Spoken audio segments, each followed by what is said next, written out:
Assalamualaikum warahmatullahi wabarakatuh. Selamat pagi. Perkenalkan saya Syandana Khatrunada dengan NIM F11 2025 00206. Pada kesempatan kali ini saya akan mempresentasikan laporan penelitian.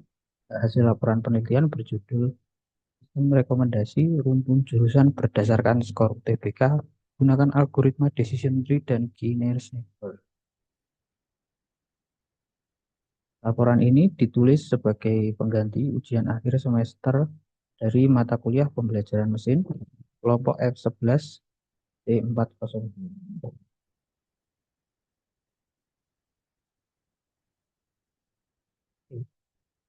Kita mulai dari latar belakangnya dulu. Latar belakang. Jadi penelitian ini berangkat dari banyaknya siswa yang salah memilih jurusan kuliah, terutama pada jenjang SMA dan SMK. Eh, Pada jenjang tersebut mereka masih belum mendapat gambaran tentang jurusan apa yang diinginkan. Di sini kita menggunakan data skor UTBK yang mana itu sebenarnya menyimpan potensi besar untuk bisa dijadikan dasar rekomendasi jurusan.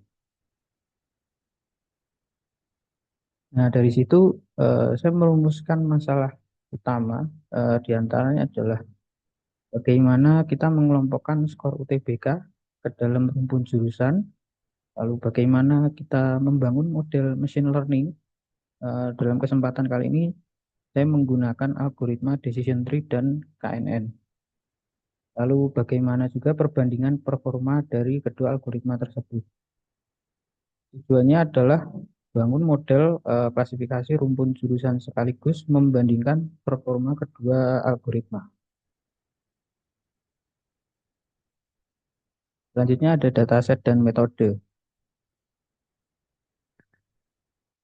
Ini adalah link datasetnya, bisa diakses, langsung di copy saja.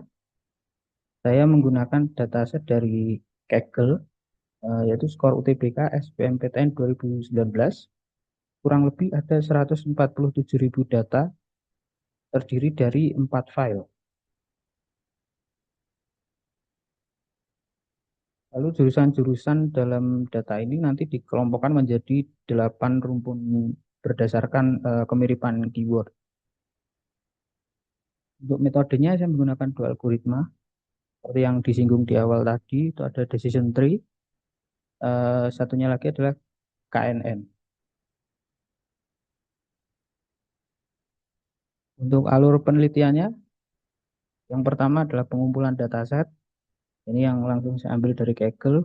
Lalu ada analisis dan eksplorasi data.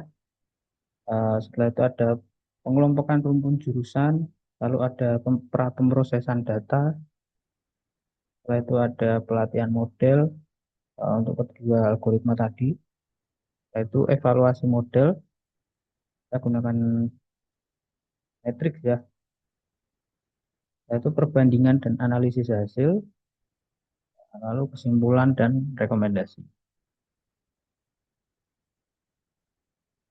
Lalu selanjutnya ada distribusi data dan tuning parameter. Pada data penelitian ini distribusinya sangat tidak seimbang di saintek, ya, rumpun teknik dan rekayasa itu mendominasi dengan sekitar 38.000 data, sementara seni dan desain hanya 88. Di sosum juga sama, itu didominasi oleh rumpun sosial dan humaniora. Jadi eh, ya, ketimpangan dari datanya ini juga terlihat saat tuning parameter. Jadi decision tree itu optimal di maksimal depth kecil, karena kalau depth-nya besar itu jadinya overfitting. Kalau KNN itu semakin baik seiring bertambahnya nilai K. Dan hasil terbaiknya itu di K sama dengan 11.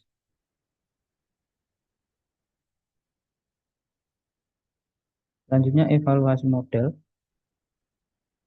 Dari sisi akurasi, decision tree terlihat lebih unggul dibanding KNN di kedua kelompok Saintek dan humaniora tadi. Tapi dari sisi F1 score, KNN sedikit lebih baik. Di KNN itu lebih seimbang dalam mengenali kelas minoritas. Nah, ini diperkuat dari hasil confusion matrixnya, di mana terlihat kalau kedua model cenderung memprediksi data ke kelas mayoritas saja. Teknik dan rekayasa di Saintek, kalau di Soshum itu ada sosial dan humaniora.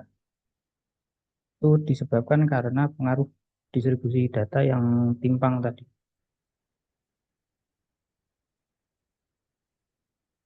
Nah, untuk kesimpulannya, secara keseluruhan, decision tree lebih unggul dari sisi akurasi dan kemudahan interpretasi, sementara KNN lebih unggul dari sisi keseimbangan antar kelas.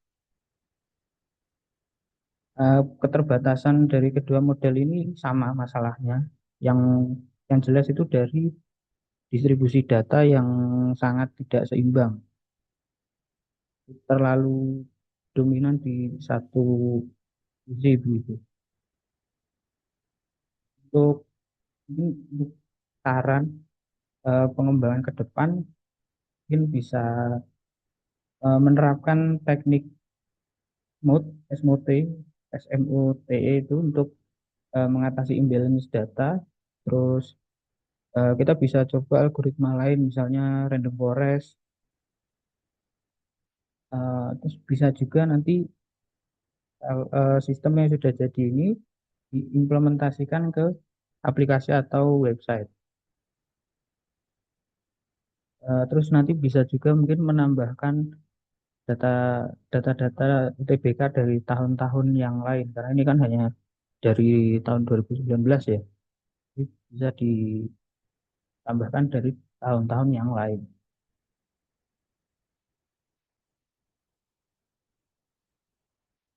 Ya, terakhir eh, mungkin itu saja dari saya.